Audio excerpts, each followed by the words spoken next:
My name is Sherma Benosa. I'm the Knowledge Management Officer of Gaia Asia Pacific, your host for today. Learn by the Nuggets is a webinar series by Gaia Asia Pacific. It serves as a platform or venue for us to showcase the work of our members, to launch reports and publications, and also to conduct meaningful conversations and discussions about important and timely topics. For this edition of Learn by the Nuggets, the title is Women Defining Zero Waste. We'll be talking about what is it like to be a woman in the zero waste movement.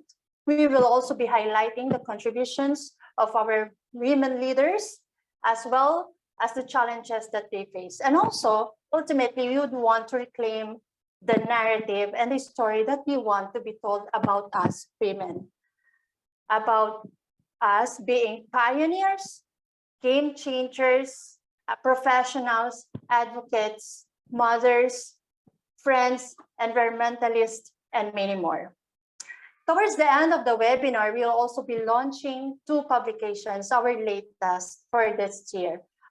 Vision and Grit, Exceptional Women of Zero Waste in the Asia Pacific region, and On the Ground, Stories of Waste Pickers and Waste Workers in Asia, Volume 1. It will be focused on India.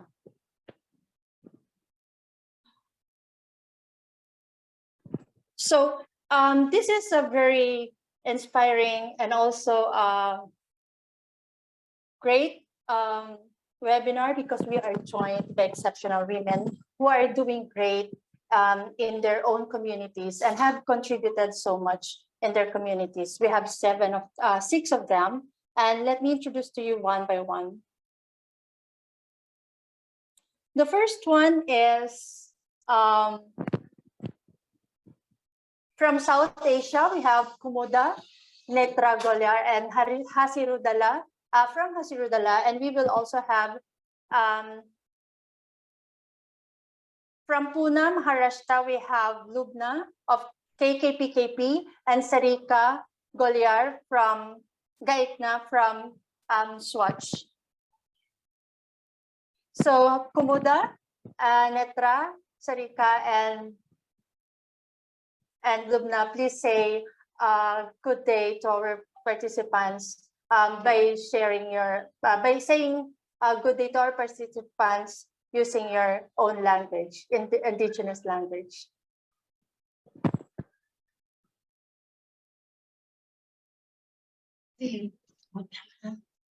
Kumuda, how do you say good day? And how to say good day also in Hello. Pune? Hello, Sarika Gaikwad. Good morning. Good morning.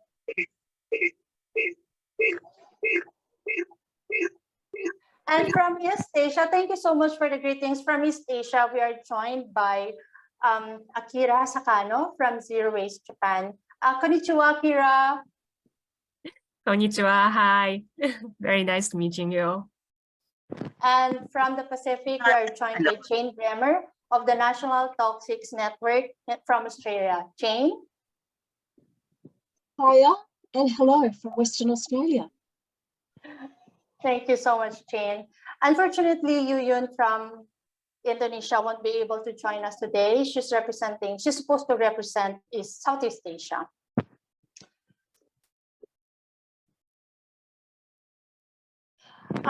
So there you go. We have listened to our speakers. Now I will actually let them have the floor. I will introduce them one by one.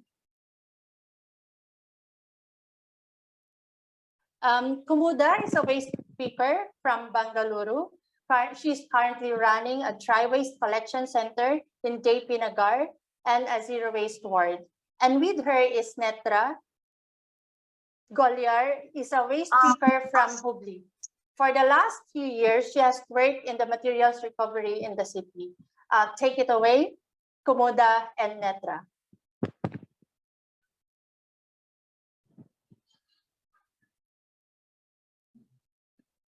So Nethra won't be able to make it today, but Kumuda is here to talk to us. So thank you. Kumuda, ನೀವೇನು waste speakers ಬಗ್ಗೆ ಮತ್ತೆ ನಿಮ್ದು journey ಬಗ್ಗೆ for 4 minutes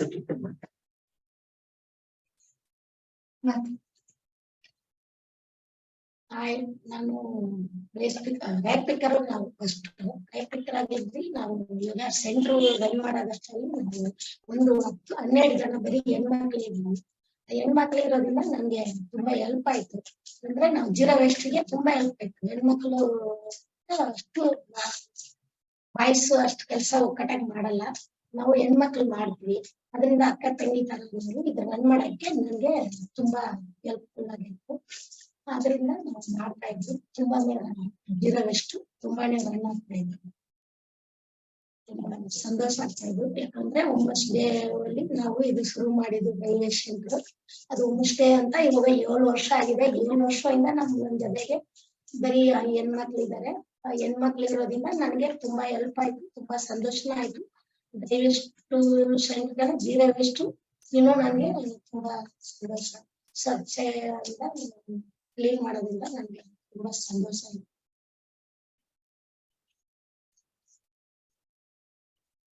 ನೀವು women's ಬಗ್ಗೆ ಮತ್ತೆ speaker ಬಗ್ಗೆ ಏನಾದ್ರೂ ಹೇಳ್ಬೇಕ್ರಿ?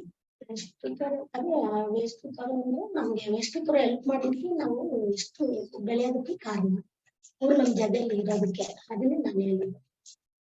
ಹೆಣ್ಮಕ್ಳು ನಮ್ ಜೊತೆಗೆ 10-12 ಜನ ಇದ್ದಾರೆ. ಅವ್ರು ನಮ್ಗೆ ಕೈ ಜೋಡಿಸಿದಕ್ಕೆ ನಾನು ಇಷ್ಟು ದೂರ ಬೆಳೆದಿರೋದು. ಅಂದ್ರೆ ಮಹಿಳೆಯರು ಮನೆಯಲ್ಲಿ ಇರ್ಬೇಕಂತ ಏನಿಲ್ಲ, ಮಹಿಳೆಯರು ಮಾಡಿ ಕೆಲಸ ಮಾಡ್ಬೇಕು, ಮುಂದೆ ಬರ್ಬೇಕು ಅಂತ ನನ್ಗೆ ತುಂಬಾ ಇಷ್ಟ ಆಯ್ತು. ಅದರಿಂದ ನಾನು ಮುಂದೆ ಒರೆಸ್ತಾ ಇದ್ದೀನಿ. ಇನ್ನು ಅಂತ ನಾನು ಮುಂದೆ ಹೋಗ್ತಾ ಇದ್ದೀನಿ. So Kumuda is saying, we'll do it through her system, I think. Kumuda was saying that I'm Kumuda and I was a waste picker first. I grew up as a waste picker. But then I have been working in dry waste collection for the last 7 years or so, and I've been doing zero waste since 2019. She employed only from the beginning. She's employed mainly women, and when she started, she employed only women. There were 12 women altogether, and these women had to pull together to do all of the work. And it was like she credits them with a lot of their solidarity, without which the work wouldn't have been able to go on. She feels extra good to have this discussion in Women's Day. She's been, like she said, she's been working for 7 years in dry waste collection, and then to be able to grow from that into a zero waste ward where other people are also taking care of other streams of waste has made her very happy. She was able to grow because of the contributions of waste pickers. And with all of that now, she at her center is able to run a profit, and all of them are able to educate their children and their daughters. So that's very important for them.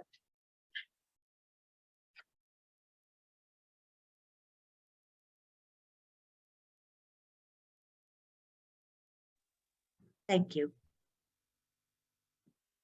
Thank you so much, Kumuda, for that sharing. It's very inspiring, the work that you do there in Bangalore. Now we move on to another waste speaker. She is from Pune. Her name is Sarika Gaikwad. I interviewed her in October, and I'm really blown away by the story that she shared with us. So take it away, Sarika.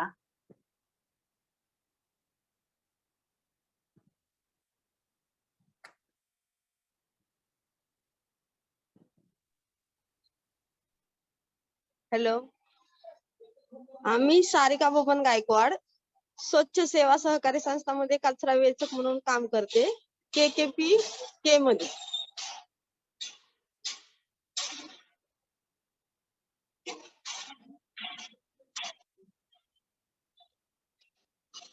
आमचं सगळ्या आम्ही जी कचरा वेचक महिला आहे, आमचं सगळं आम्ही मिळून एक भंगारचं दुकान चालू केलेलं आहे. आणि मी सय्यदनगर वार्ड मध्ये काम करते, तिथं मी प्रतिनिधी आहे.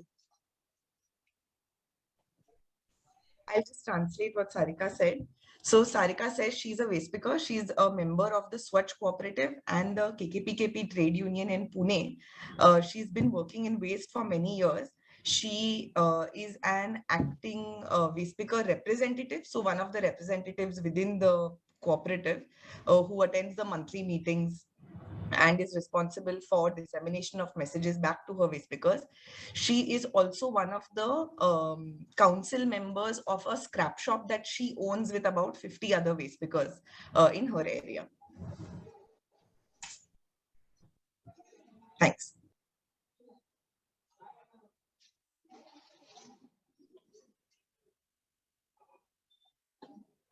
Are you adding some more, Sarika, or is that all?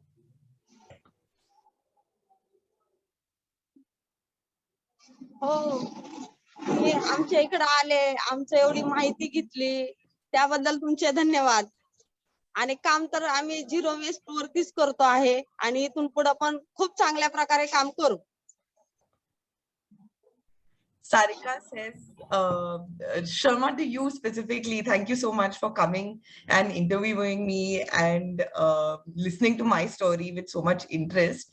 We are continuously working on zero waste, but we're very happy that other people are taking interest in our work as well. Thank you so much, Sarika. Now we move on to Lubna. She has been translating for Sarika, but now she is going to speak to us about her experiences. Lubna is based in Pune and works closely with the waste picker cooperative SWaCH and the trade union KKPKP. Her work focuses on strengthening the livelihoods of waste pickers. She has worked extensively on designing and implementing decentralized and inclusive systems for waste management. She is a vocal advocate for a just transition for waste pickers. Lubna? Hi, everyone. I'm Lubna. I work very closely with Sarika and the SWaCH cooperative in Pune. I have been working on largely women in zero waste for the past few years, looking at multiple systems where we can have not just environmentally just, but also socially just systems for waste management, whether it's in the management of dry waste or wet waste. We have a few innovative but very decentralized programs we are running, working very hard to run in Pune to demonstrate that zero waste is possible. And if you do it right, it's a very important mode for just transition, especially for women in waste. Thanks.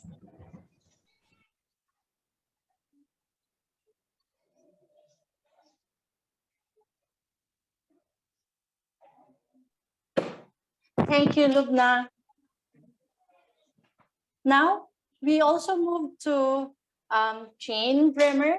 Jane is based in Western Australia and has worked for environmental health and justice for more than 20 years.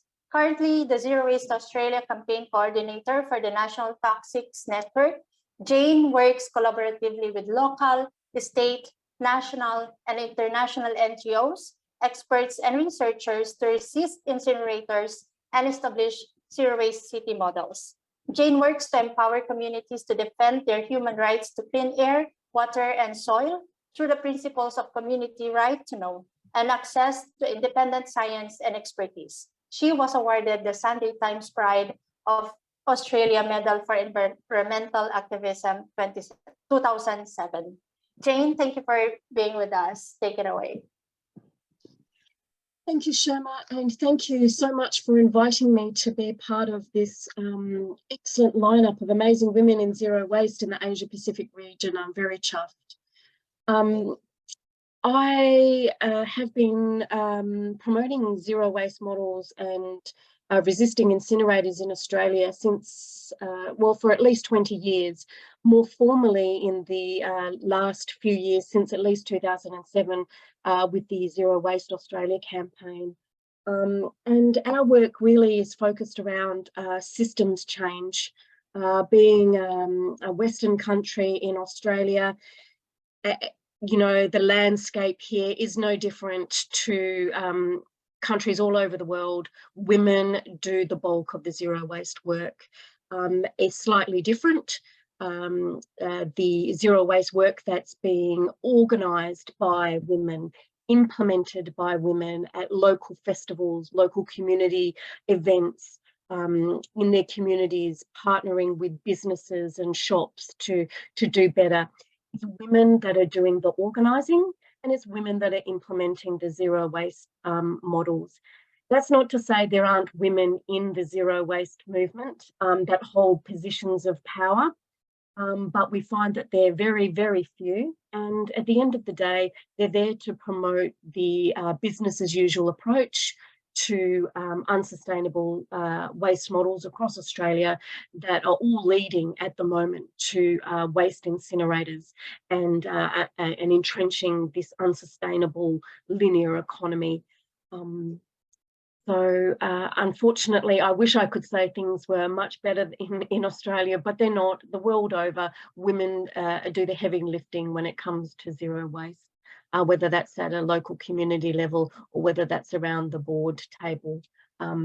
It's very much a system in Australia that is dominated by the big global corporations, the big waste disposal corporations, Veolia, Sewers, Cleanaway, and they're partnering big corporations that bring in incinerators to our countries, Hitachi Zosen, Mitsubishi, Macquarie, Capital, Acciona, Veolia, those kinds of big corporations, which are all very dominated by men at the highest levels, and they're all about keeping the status quo going for that very patriarchal model of extractive colonialist materials production, use and disposal.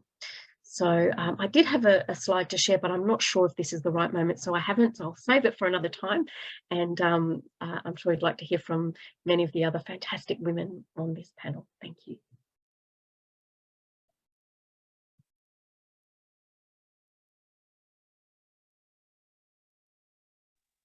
Thank you for the presentation, Jane. And we move on to East Asia, Akira Sakano. Akira is the former chairperson of the NPO Zero Waste Academy, responsible for waste management policies in Kamikatsu Town, Tokushima Prefecture, which declared Japan's first zero waste declaration. She has contributed to promoting waste reduction in the local area and the dissemination of zero waste domestically and internationally. Since 2020, she has been working on creating a model for circular society at Zero Waste Japan. In 2021, she founded the Green Innovator Academy, a program for developing human resources to promote social transformation towards decarbonization.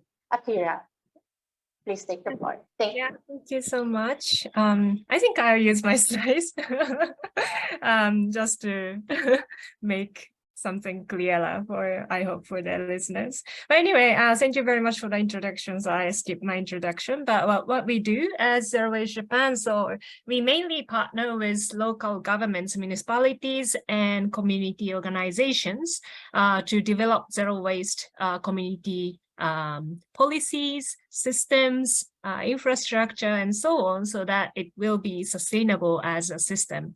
So, and then of course, along the way, we partner and work together with local businesses, also bigger size businesses, corporations as well, but to promote how they can also potentially change their supply chain, also to reduce waste.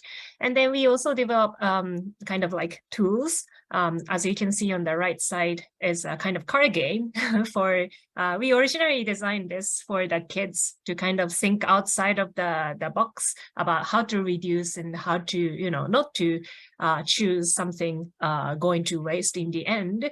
But we are, for example, utilizing like these kind of games also for the workshops for the adults, also within the community to kind of come up with ideas how we can reduce waste or, you know, have alternatives towards waste.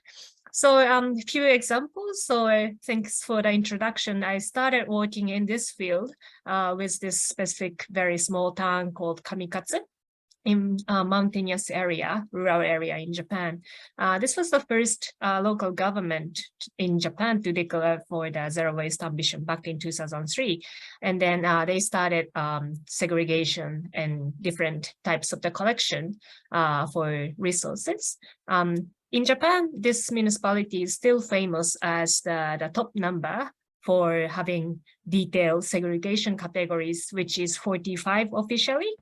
So residents there brings their, resources sorted to the collection center, then, they segregate there. At the same time, we really value the transparency. So as you can see the signs here, we actually share all this information, where it goes after they are collected here, where it goes, what it will be, and then how much it costs or how much it actually earns to the community by sorting different categories. So citizens see the price difference between, different colors of the bottles or different types of the papers. So it is really important for us to let everyone understand why the segregation is important, rather just, setting the rules. So something like that. On top of recycling or sorting, we set it up, for example, shops that collect unwanted items from residents, but it can be used by someone else. So aside from just putting everything going to recycling, we are doing like community efforts for circulating materials or circulating goods within the community.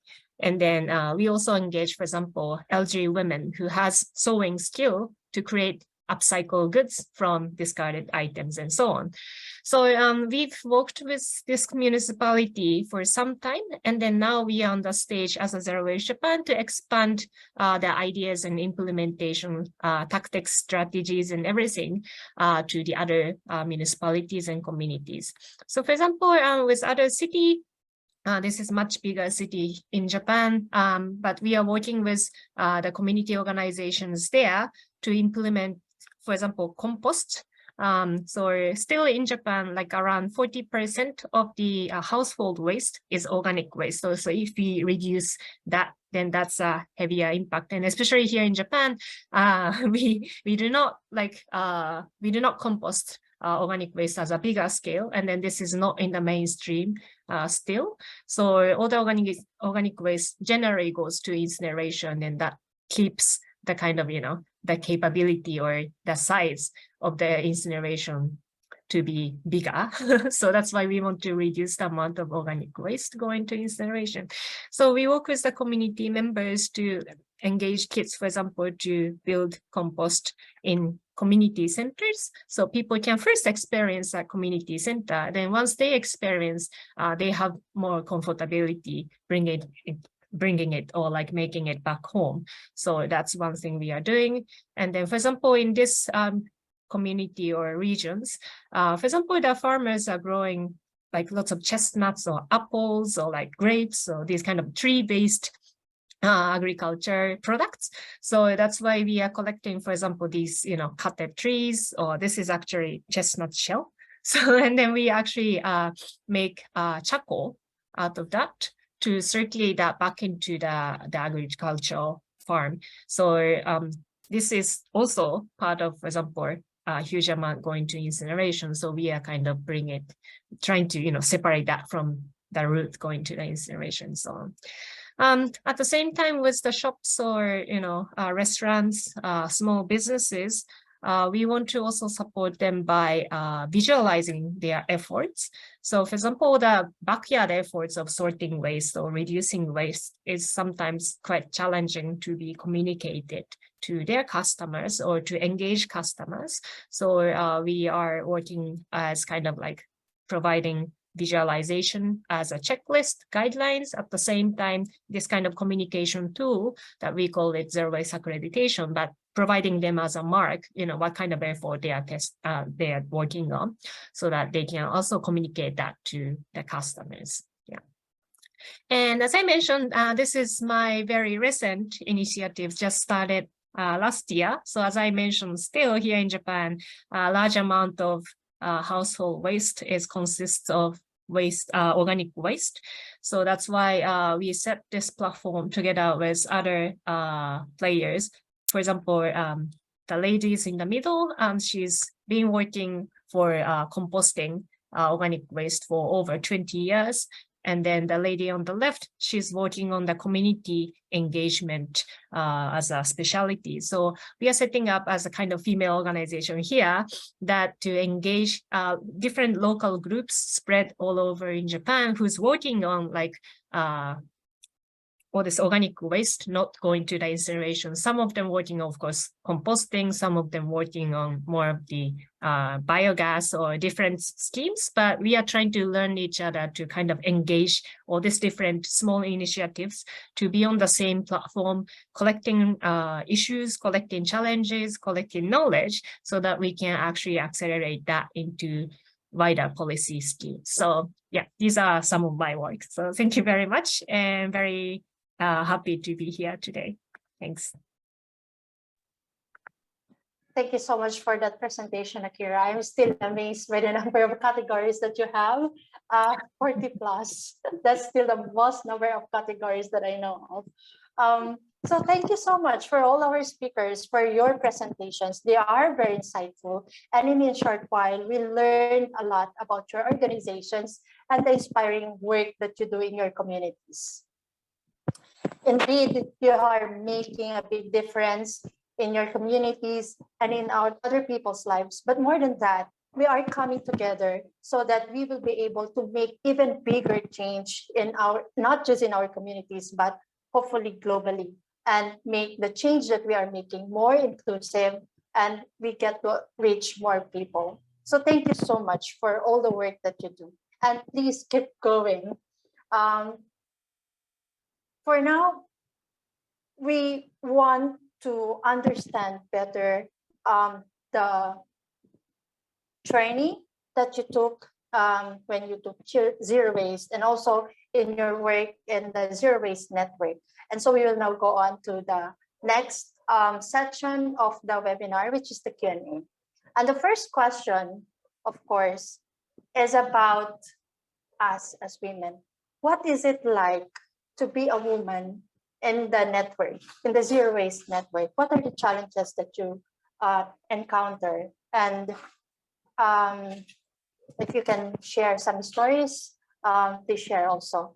For Kumuda and Sarika, please share the stories about waste speakers' lands. And for Lubna, maybe in the context of you being a part of an organization that's organized thousands of waste speakers. And how is it like? And for Jane, of course, you have fought together with other organizations, corporations that are still polluting the environment. And we would love to hear your experiences from that. And Akira, your experiences also in transforming communities into zero waste. So yeah, how is it like to be a woman in the zero waste network vis-a-vis the work that you do? Who goes first? Kumuda?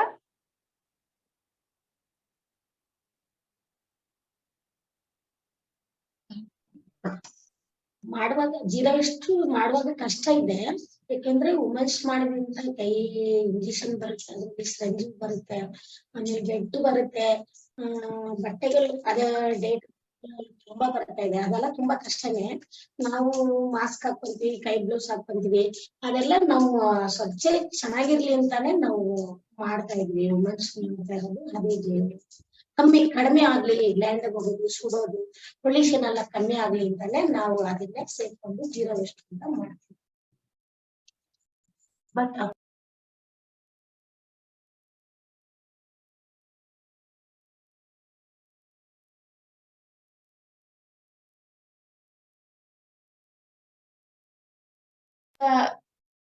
ನಿಮ್ಗೆ ಎಷ್ಟು ಕಷ್ಟ ಆಗ್ತದೆ ಇದು ಗಂಡಸಿದ್ರೆ ಮತ್ತೆ ಹಾಗೆ difference ಹೇಳ್ಬೇಕು?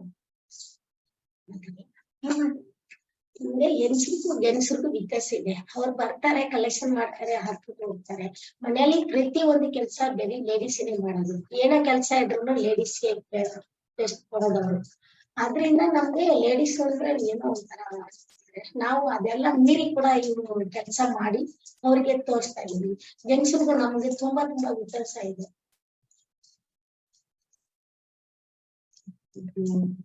Okay, so just mute her. Kumuda is saying, sorry. So Kumuda is saying that there's a lot of difference between the way in which men and women work, because the women have to work, either they're collecting waste from the streets or from landfills, or they're working in a waste collection center, but then they have to go home and they have to work there too. Whereas the men, they can come and they finish their work with however long they're on the streets, whether that's 8 hours or longer, and then they go home and they're done, right? Women also get less respect for the work that they do, both at the home, which isn't considered as much, in the workplace. So we have to show that we can do the work, that we do the work just as well, but also we have to do that for both sets of work. So it's a weird balance. It's very difficult. There's a lot of difference between the way in which men and women are treated.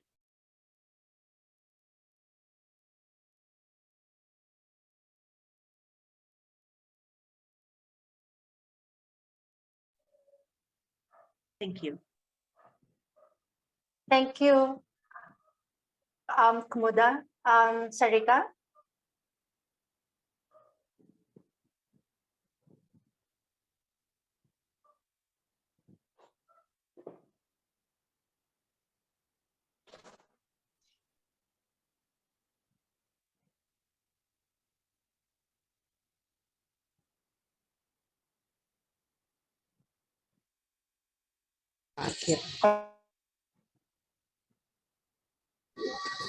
जेव्हा आम्ही असं रोडवर पोतं पाठीवरती घेऊन असं कचरा वेचत फिरायचो, तेव्हा आम्हाला नागरिक असे आमच्या जवळ येत नव्हते. आमच्याकडे नाही का असे नाकाला पदर लावून असं लांबनच हे करत होते की ह्यांचा वास येतोय, लांबन जा, पोलीस आले तर काय चोरलंय की दाखवा पोत्यामध्ये काय आहे तुमच्या.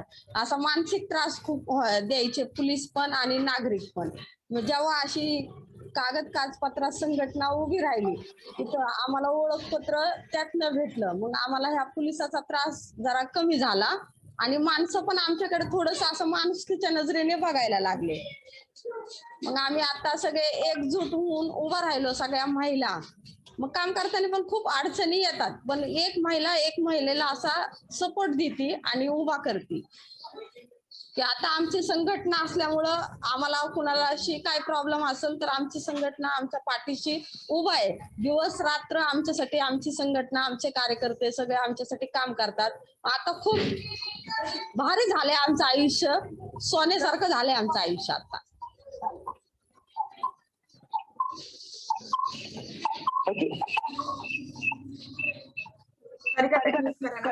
Translate करते. Okay, so she said right at the beginning, when we used to carry our sacks and go to pick waste as itinerant waste, because people would look at us with disdain, they'd cover their nose, they'll shoo us away, they'll say we smell, they say we shouldn't be near their fancy societies, and they would face a lot of harassment from the police also. But all of these women came together and fought, after which they got identity cards from the corporation. With the strength of the identity cards, they fought against the police. They were more confident to stand up to them. And she's saying we faced a lot of issues as women, and she resonated a lot with what Kumuda was saying about working at home also, working at work also. But she also wants to say that when women come together, they can do a lot. And so when this organization of women came together, they were not only able to fight with the police, they were able to stand against the municipality to make their demands. And now she says that because of our organization and the community that we have built as women, now our lives have turned into gold. She said we've come so far, it's almost like gold. Thank you, Sarika, for your answers. And it's still very heartwarming and still heartbreaking to hear this story, even if I've heard this before. And I'm also happy to know that because you come together, you were able to fight the obstacles that were in your way. So thank you for that. Lubna?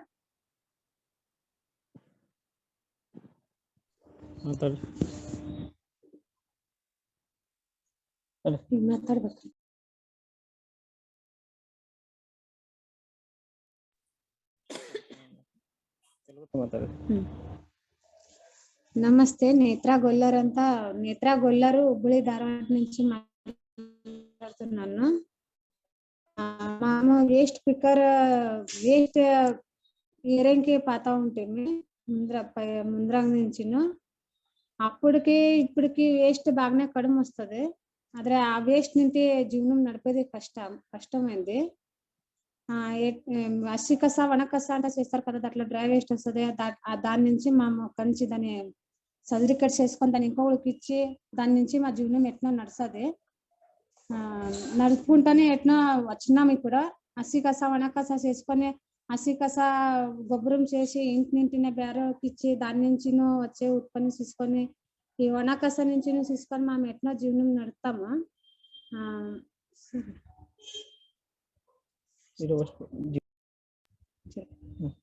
Zero waste అంటే హసి కస వణ కస ఏం ಬೇರೆ చేస్తారు కదా, దాని నుంచి వచ్చే ఒకటి లాభమే zero waste.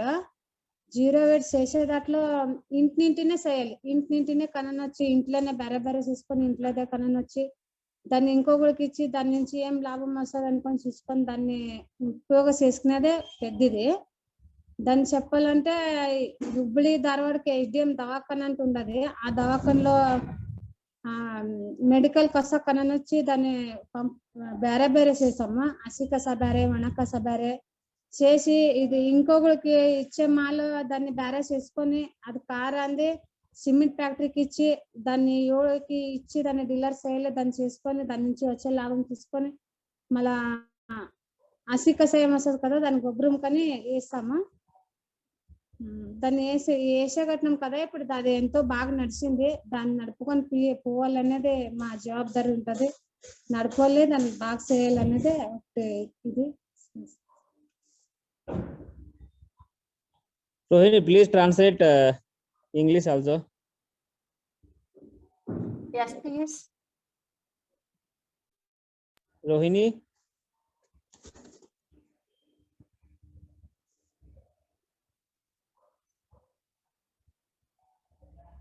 Yes, hi. So Nethra is saying that she's a waste picker and has been a waste picker for like most of her life, and now she works in an MRF in a material recovery facility in Hubli Dharwad. Just as an aside, Hubli Dharwad is a tier 2 city in Karnataka. She says that one of the major issues that they faced at the beginning was when the residents wouldn't segregate their waste. So there's a lot of work that goes into working with citizens and residents to make sure that they actually segregate their waste properly. And that at the beginning, especially, there's a kind of slowness to taking that on. Either they don't know or they resist changing their habits. So at the beginning, they received a lot of mixed waste at the DWCCs, and therefore very little was coming to the MRFs because not much could be pulled out.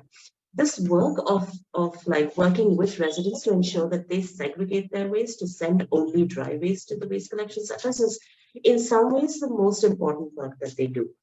And until that is completely universally done, their work will continue to be difficult. Right.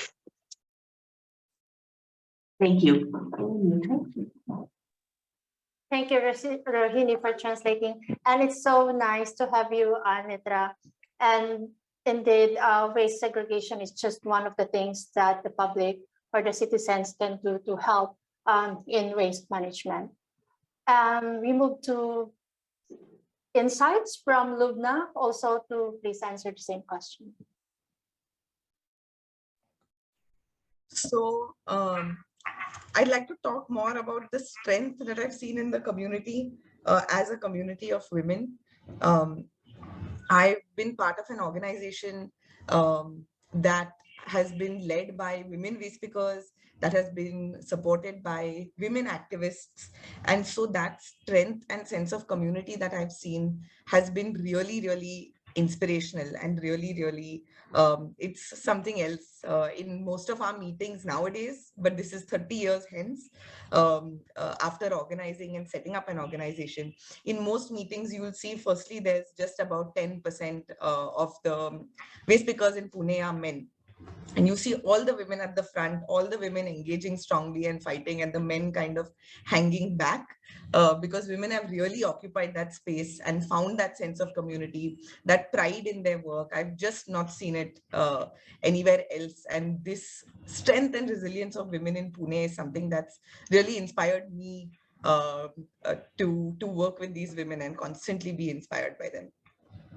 And they have faced, I've heard all of them talk about, it's not just their work, they're all managing their households. Sarika and I were traveling for the last 2 days, and we were just chatting about how you are working 24/7, you're working at home, you're working at work, and one really has to take out time for yourselves, otherwise you're too old to enjoy your own life. And look back and you realize that your whole life was just for someone else, for many other people. And despite all this, the joy, resilience, everything that I've seen in this community of women has been really something else.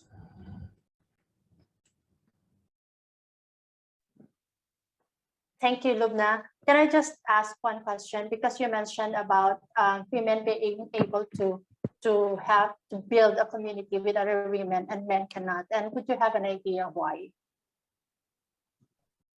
I think there is a big shared experience of marginalization, not just because of being waste pickers, but also because of being women, that they're able to find spaces to build friendships, things that they can't say at home very openly, they're able to say to their other fellow waste pickers.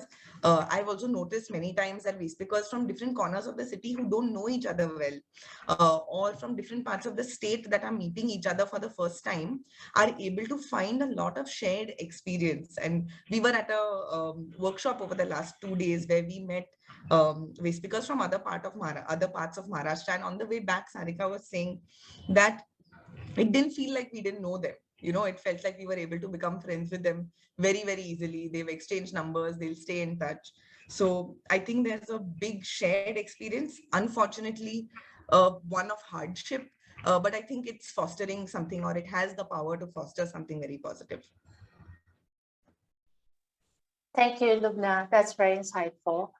Akira?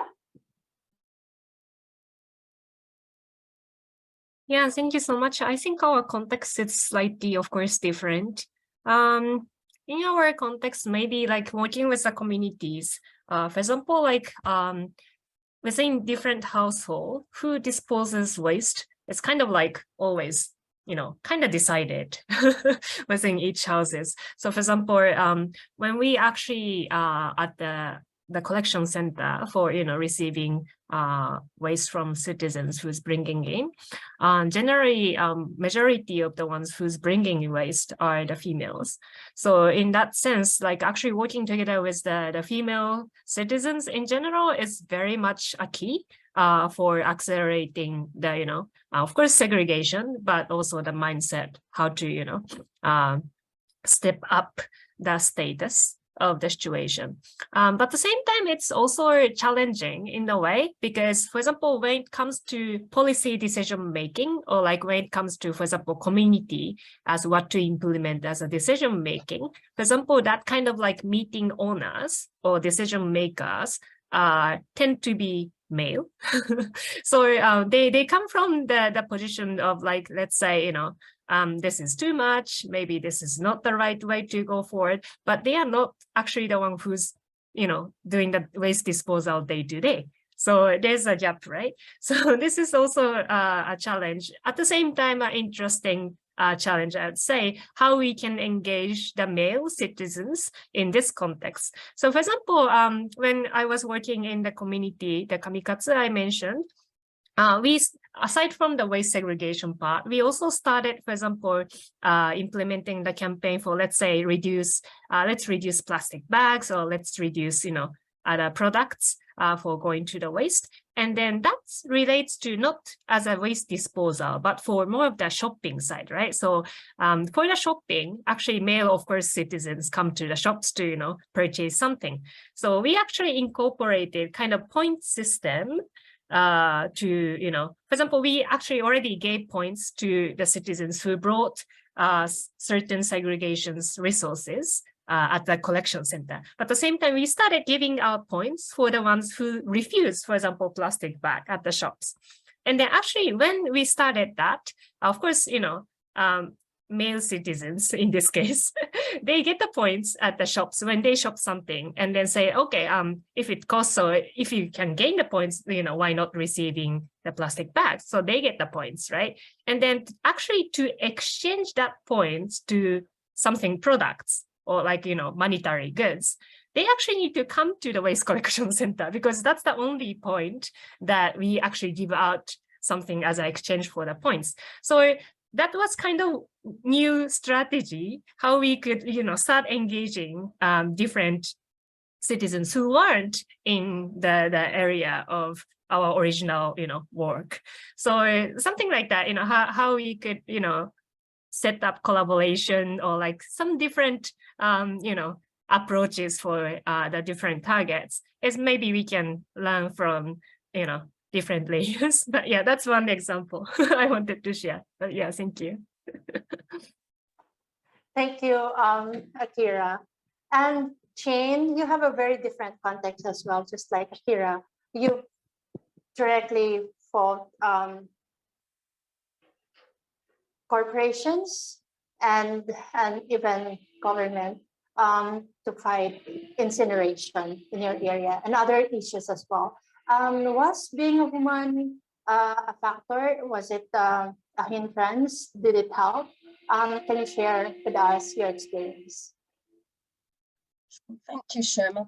I'm just going to quickly share my slide here, if I may.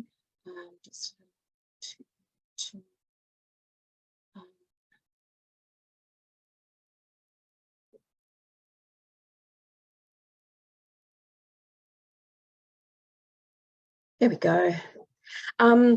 Yes, well, you know, I'm sad to say the world over, I don't think it's much difference. I think that women the world over take care of the minutiae of life. They do the shopping, they take care of the waste management at home, they do the organising. I think the world over it is the same, and it's no different in Australia.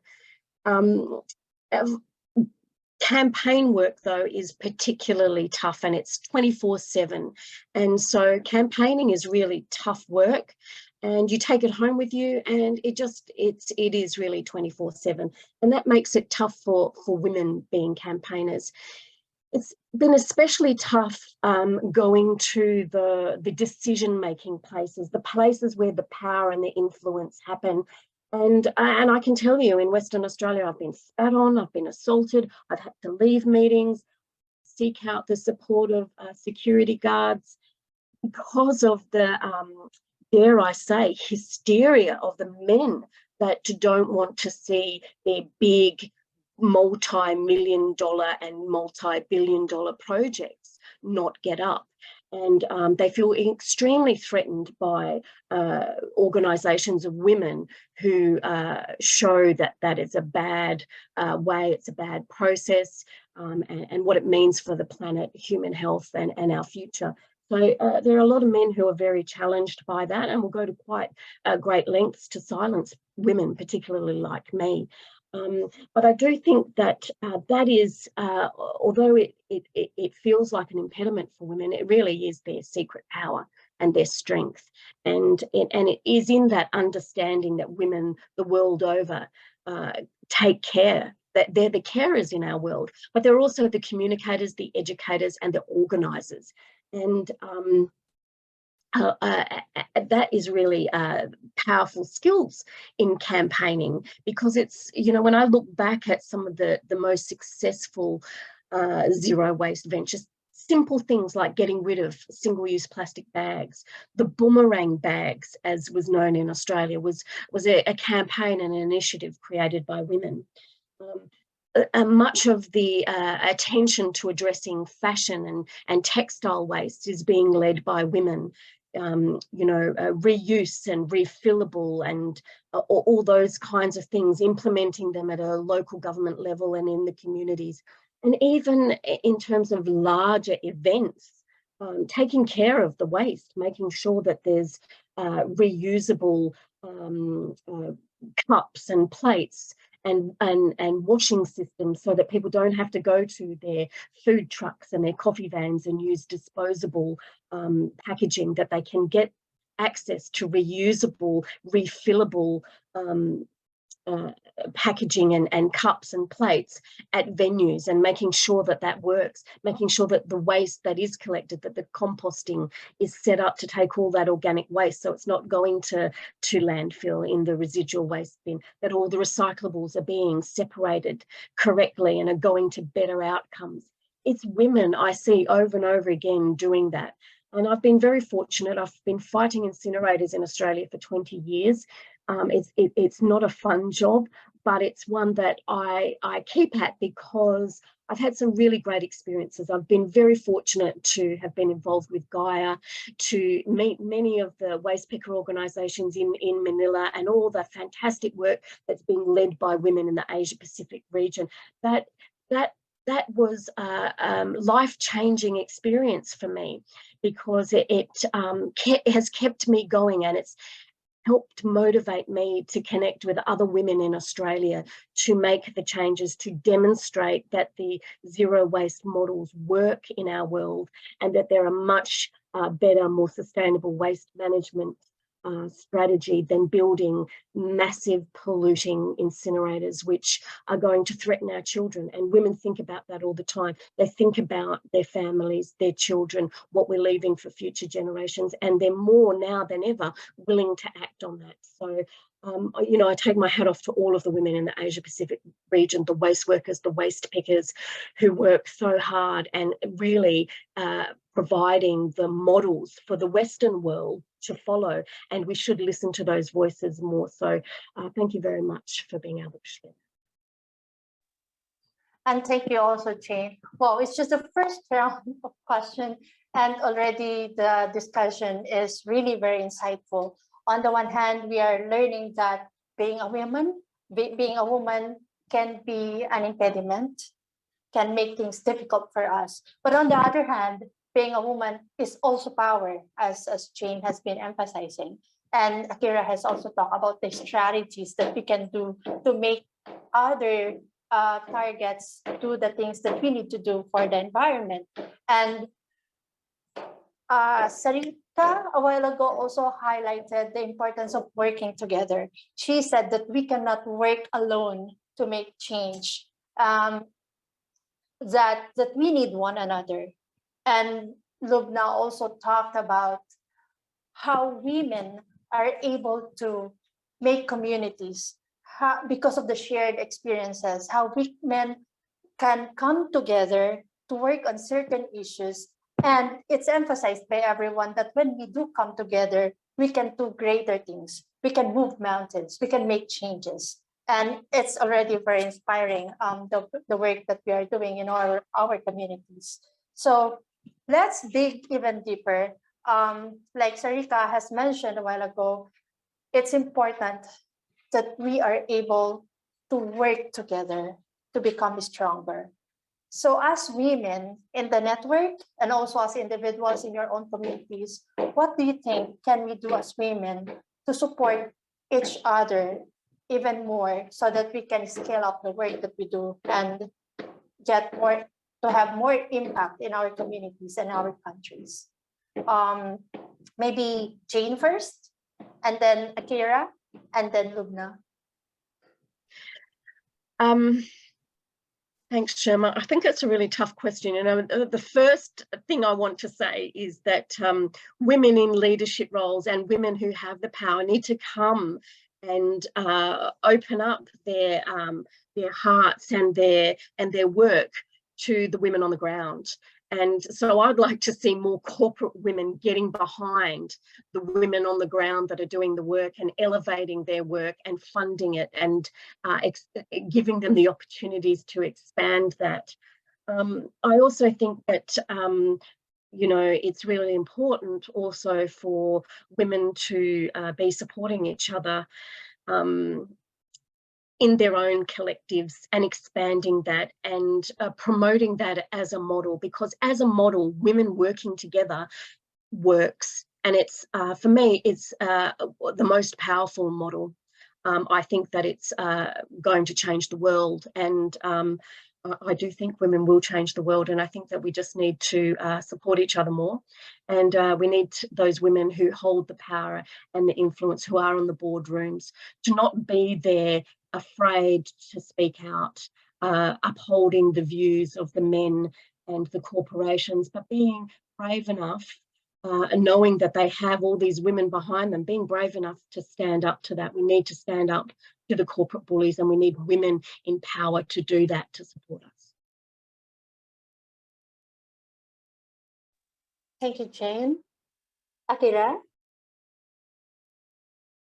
Yeah, thank you so much. I think it's always kind of good combination of like, we need to support each other as we understand each other's situations, or, potentially we can put our shoes in others' shoes to kind of like sense what's the challenges. But at the same time, it's also challenging if we, if myself also, for example, look at the industry here for the waste collection or waste management industry, they tend to, it's same in the community, they tend to kind of shape a group for women. And then that kind of comes from, okay, the mainstreams being men. And then, it's a kind of subgroups that, created aside as this is for female. So I think we really need to, of course, support and then kind of build community ourselves. But at the same time, like, how do we kind of change the mindset or context that's already existing in the society, as, we are somehow different, but like, how do we incorporate that as definitely the kind of context we want to bring out as well?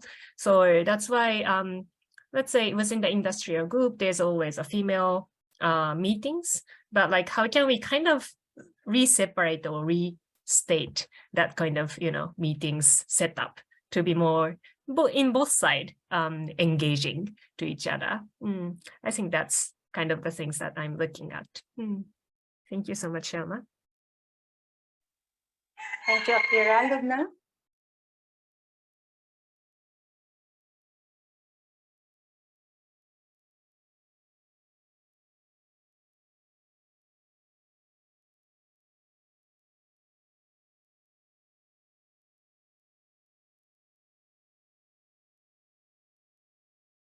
No, this is to Lubna, is it?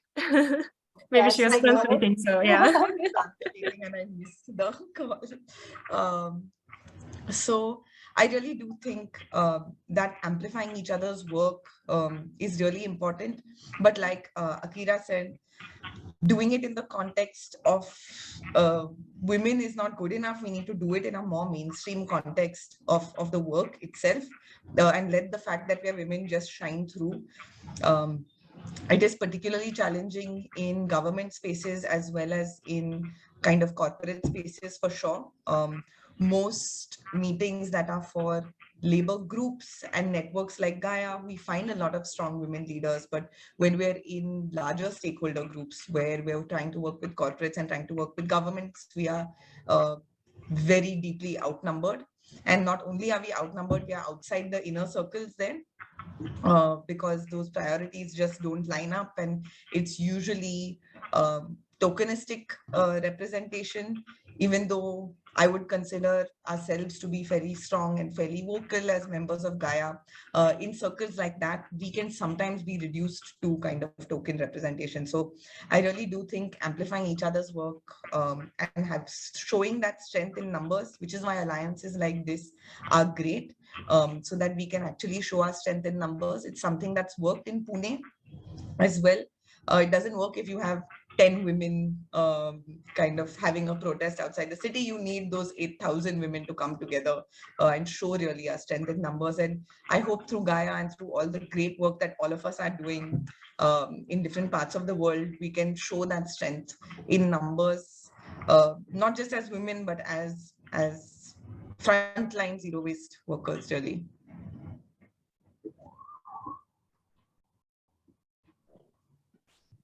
Thank you for that awesome responses, Jane, Akira, and Lubna. Indeed, there are a lot of things that we need to do to be able to support each other more. And indeed, as you highlighted, alliances like Gaia can be a good platform for us supporting each other.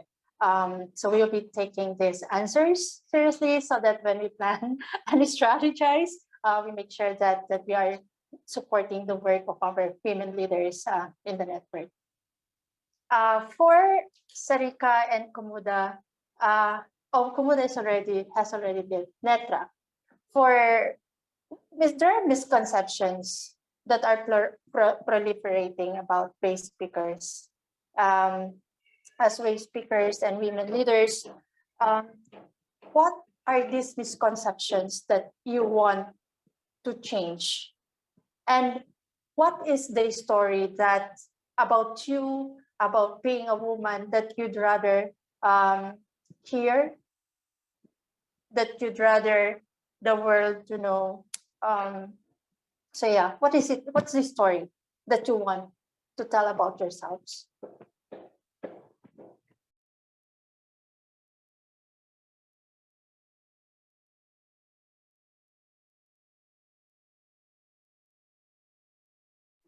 Maybe Sarika first?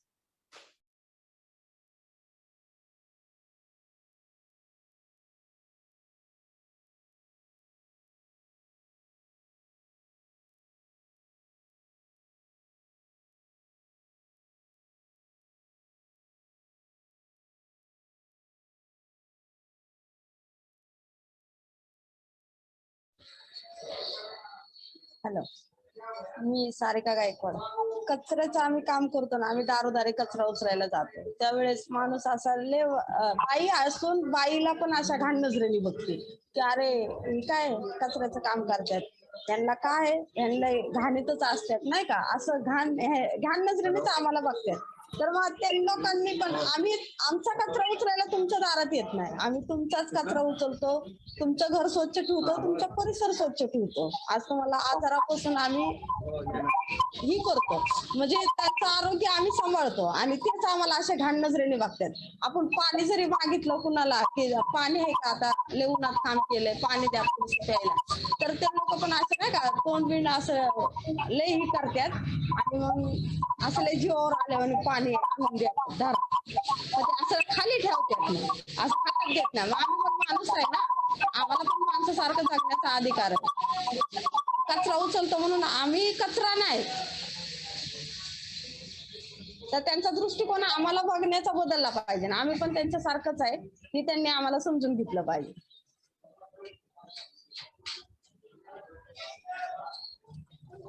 Thank you. Sarika ताई mute कराल, मी translate करते.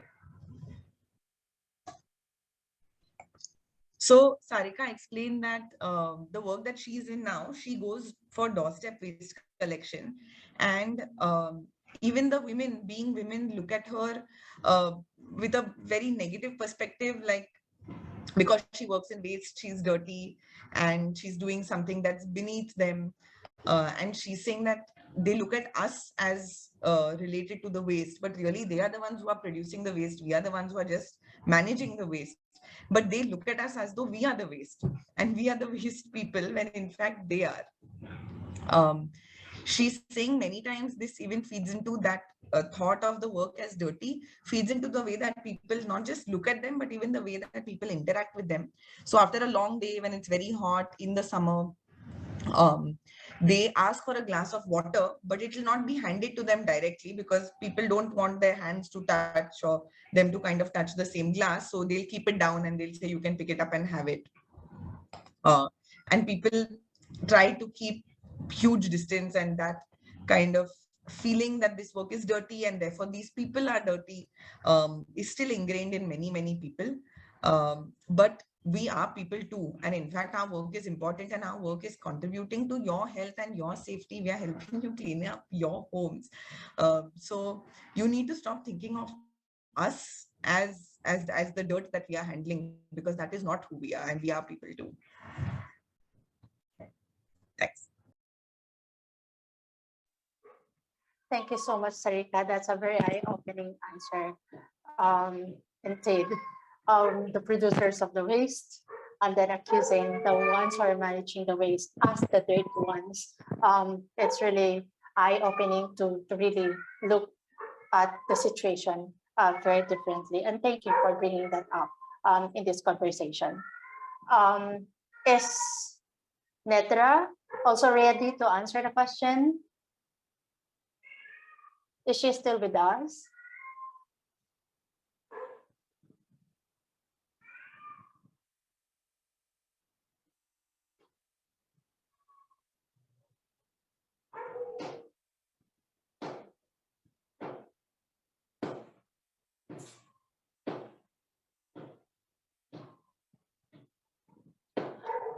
In case Nethra is not chat with us, or maybe they're having some technical difficulties.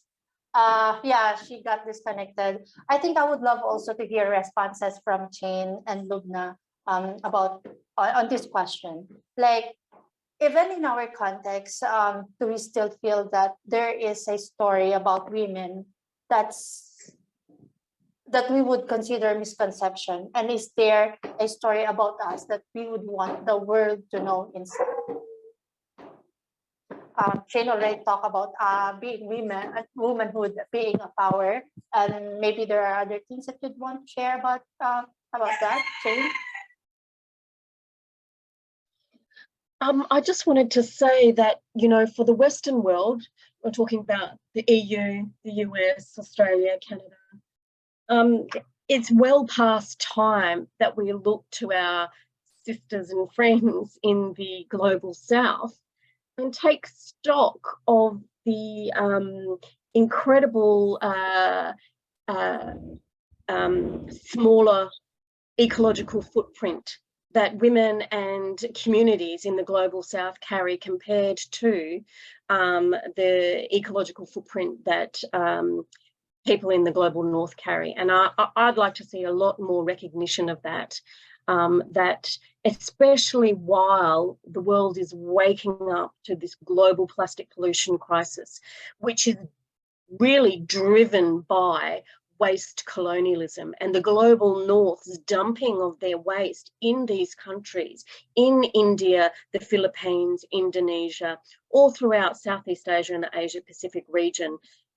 You know, most people in the Western world aren't awake to this, and we really need to speak about this a lot more, because the adverse ecological impacts and the human health impacts of our Western lifestyles and the massive ecological footprint that brings is being carried by the waste pickers and the waste workers in these countries. And it's well past time to acknowledge that, show some respect for that, and redress that.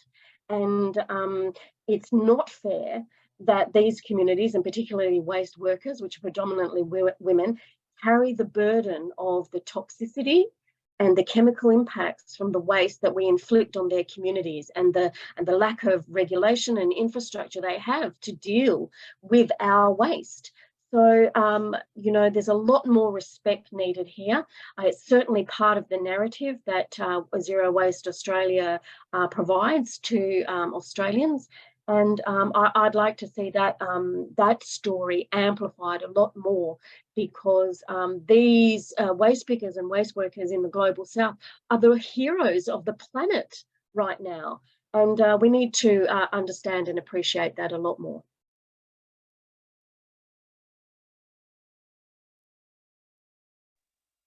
Thank you so much, Jane. So for the Global North, it's basically not a gender perspective anymore, but it's actually the divide between Global North and Global South, and what the Global North is doing to the Global South, and how the lifestyle of the global north are affecting the global south, especially the women waste speakers who have to clean up after this waste that's coming from the global north. And thank you for sharing that. I mean, as someone from the global south, I really appreciate hearing that from you. And of course, anyone from the global north, I appreciate that to hear that kind of sentiment. Lubna? Yes. So first, thanks, Jane, for saying that, because we really do believe that the waste pickers in India and in other countries in the global south are already doing so much that works from a social perspective, from an environmental perspective, from a cost-saving perspective. And some of these discussions are limited to when we are talking about a labor perspective or when we're talking about zero waste. I feel like these discussions need to come into the mainstream as desirable systems in itself. Whether or not there are waste pickers that need to be integrated in your communities, zero waste jobs will create 20 to 30 times more employment.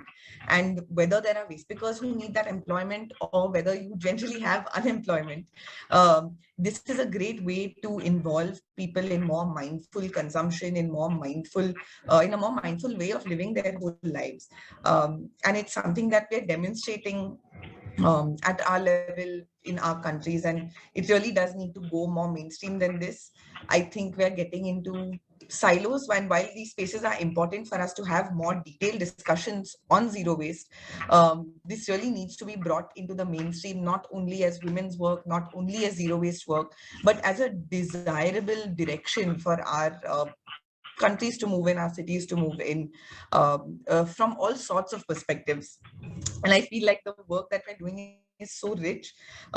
Maybe we just build narratives that go beyond zero waste and go beyond women and fight on purely kind of cost-cutting fronts and find ways to push our narratives through other spheres. Because I think people may tune out once we start kind of screaming into the same spaces. Thank you for saying that, Lubna. And also like your point about us moving beyond just one issue, but actually to make things more comprehensive, so that we'll be saying the issue more comprehensively, and that we get together and we get our action will be more comprehensive as well to tackle the issue. I think Nethra is back, and Nethra, we would love you to answer also the question about whether there are misconceptions about your work and about you as a woman that still proliferates, and if there is a story about your work and about you as a woman that you'd rather be told to the world.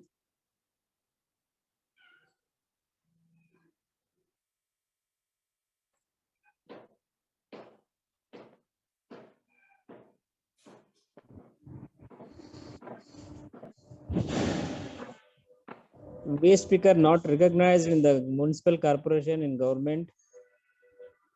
The waste picker's life is more critical in Karnataka and other cities also. Waste pickers not basic infrastructure in Karnataka, in house, in water, in other structure is also not required, not specified in the government.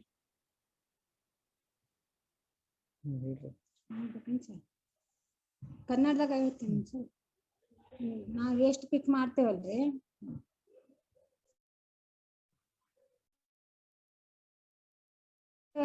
Waste ಪಿಕ್ ಮಾಡೋರು ಮುಂಜಾನೆ 10 ಗಂಟೆಯಿಂದ ಸಂಜೆ 7 ಗಂಟೆ ತನ ಹೋಗ್ತಿದ್ದೀವ್ರಿ. ಅವಾಗ ಅಷ್ಟ್ ಗಂಟೆಗೆ ಹೋದ್ರನು ನಾವ್ ಏನೋ ಒಂದ್ ಸ್ವಲ್ಪ ತಗೊಂಡ್ಬರ್ತಿದ್ವಿ, ನಮ್ ಜೀವನಾನು ನಡೆಸ್ತಿದ್ವಿ, ಹೆಂಗೋ ನಡ್ದ್ ಹೋಗಿತ್ರಿ. ಆದ್ರೆ ಈಗ ಏನಾಗತ್ ನೋಡ್ರಿ, ಈ ಕಾರ್ಪೊರೇಷನ್ ಅವ್ರು ಈ ಕಸ ಗಾಡಿ ಮಾಡ್ದಾಗಿಂದಾನು ವೇಸ್ಟ್ ಸಿಗೋದು ಕಡಿಮೆ ಆಗತ್ತಲ್ರಿ. ಅದಕ್ಕ ನಾವ್ ಈಗ ಏನ್ ಮಾಡ್ತೇವಿ, ಬೆಳಗ್ಗೆ 5 ಗಂಟೆಗೆ ಹೋಗ್ತೇವ್ರಿ, ಸಂಜೆ 10 ಗಂಟೆಗೆ ಮನಿಗ್ ಬರ್ತೇವ್ರಿ. ಅಷ್ಟ ಹೊತ್ತು ನಾವ್ ವೇಸ್ಟ್ ಪಿಕ್ ಮಾಡಕ್ ಹೋದ್ರು ಅಷ್ಟು ಜಾಸ್ತಿ ಸಿಗಂಗಿಲ್ಲ, ಅಷ್ಟ್ ಜಾಸ್ತಿ ನಮ್ ಜೀವನ ನಡ್ಸಕ್ ಆಗ್ತಾನು ಇಲ್ಲ ಅದ್ರಲ್ಲಿ. ಸರ್ಕಾರದ ಸವಲತ್ತುಗಳು ಸಿಗ್ತಾ ಇಲ್ಲ. ಸರ್ಕಾರ ಸವಲತ್ತುಗಳು ಸಿಗ್ತಾ ಇಲ್ಲ. ನಮ್ಮ ಮಕ್ಕಳು ಸಾಲಿ ಈಗ ನಾವು ಸಾಲಿಗೆ ಹಾಕೇವ್ ಅಂದ್ರೆ ನಾವ್ ಫೀಸ್ ಕಟ್ಬೇಕು ಸಾಲಿಗೆ, ಅಂತದು ನಮ್ ಪರಿಸ್ಥಿತಿ ಹಂಗ್ರಿ. ಆದ್ರೆ ನಾವ್ ಎಲ್ಲಿ ಕೆಲ್ಸ ಕೇಳಕ್ ಹೋದ್ರು ನಮ್ಗೆ ಯಾರು ಕೆಲ್ಸಾನು ಕೊಡೋದಿಲ್ಲ. ಯಾಕಂದ್ರೆ ಸಾಲಿ ಕಲ್ತಿಲ್ಲ, ನಮ್ಗೆ ಯಾವ ಕೆಲ್ಸಾನು ಬರೋದಿಲ್ಲ.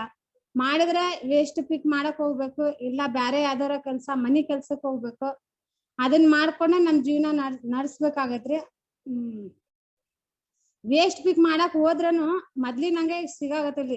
ಎಲ್ಲಾ ಗಾಡಿದವ್ರು ತಗೊಂಡ್, ನಾವು ಹೋಗೋಕ್ಕಿಂತ ಮೊದ್ಲ ಗಾಡಿದವ್ರು ತಗೊಂಡ್ ಹೋಗ್ಬಿಡ್ತಾರ. ಇಲ್ಲ ರಾತ್ರಿ ಕಸ ತುಂಬ ಹೋಗ್ತಾರೆ ಕಾರ್ಪೊರೇಷನ್ ಅವ್ರು ತಗೊಂಡ್ ಬಂದ್ಬಿಡ್ತಾರ. ಅವ್ರು ಎಲ್ಲಾ ತಗೊಂಡಾದ್ಮೇಲೆ ನಾವ್ ಏನ್ ತಗೊಂಡ್ ಬರ್ಬೇಕಾಗ್ತದ್ರಿ?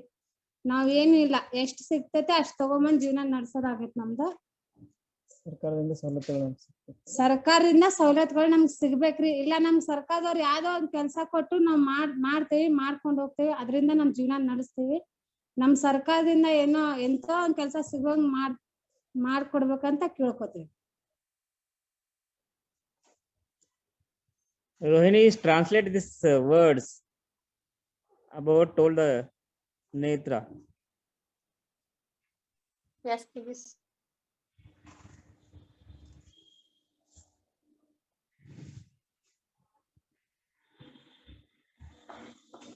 Rohini is there?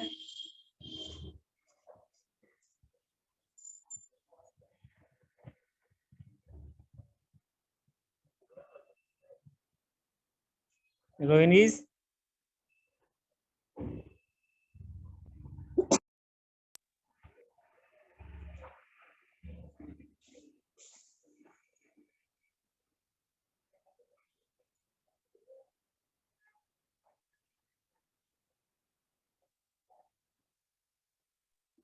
Rohini, we cannot hear you.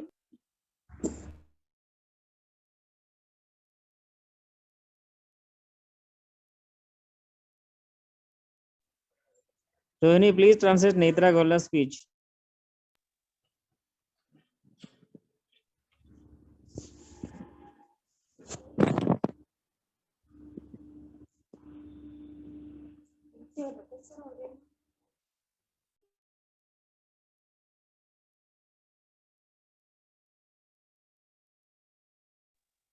I think Rohini is having some technical issues. Rohini, we cannot hear you. Rohini is not there in.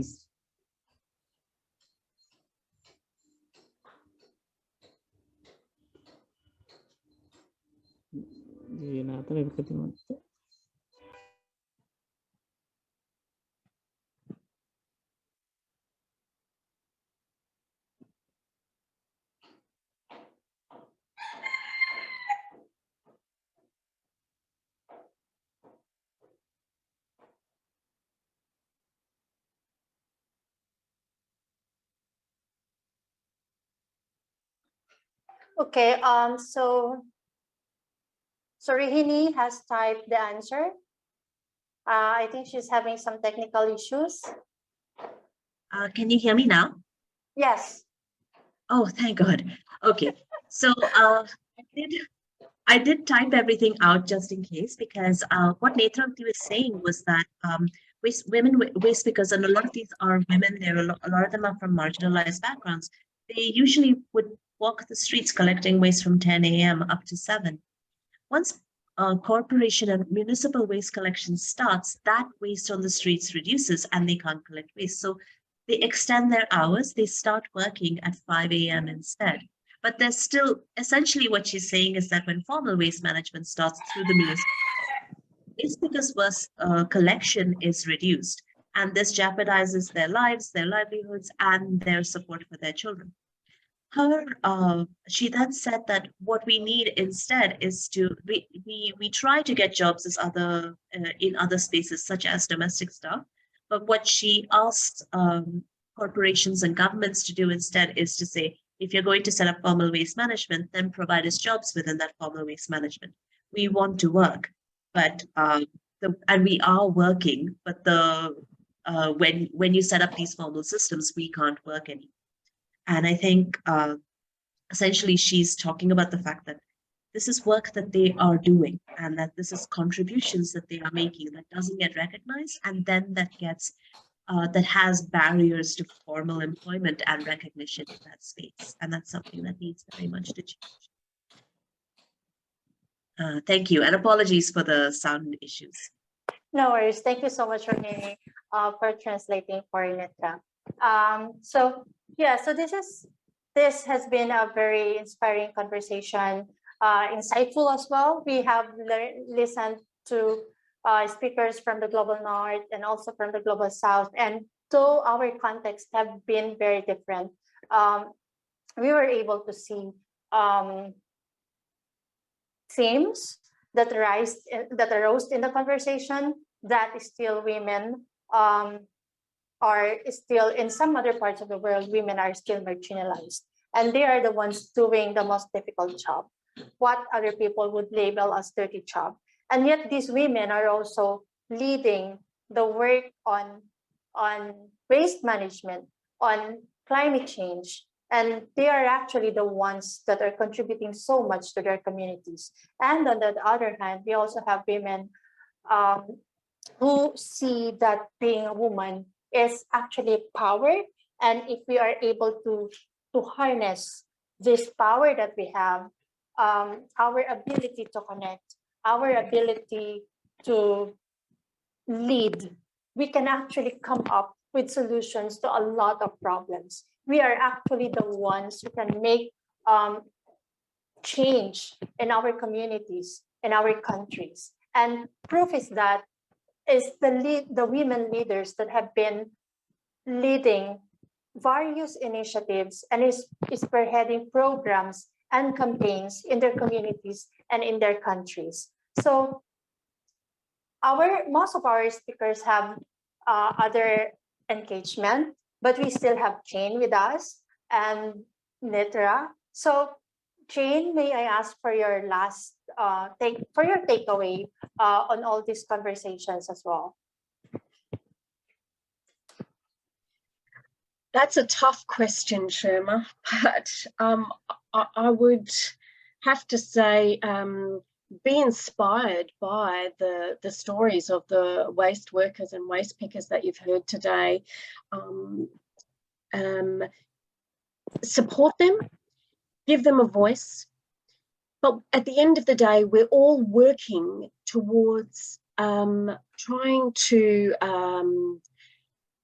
secure our future and the environment, the planet that we need to live and survive on. And waste represents back to us our entire materials production systems.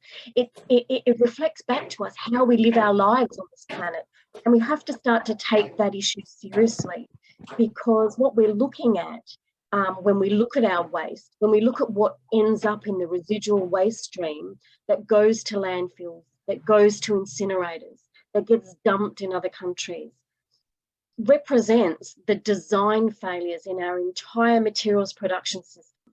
And in that design failure, you will see the mining industry, the extractive fossil fuel industry.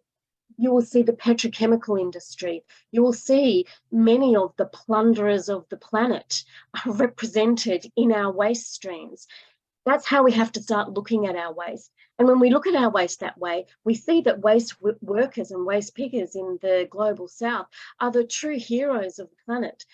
So we really need to see our waste for what it is. We really need to recognise the role that women play in nurturing and caring for our families, our communities and our planet, and the inherent connection that women have with all the life-giving, the environment, our children, caring for each other, our communities and our neighbours, and expanding that globally.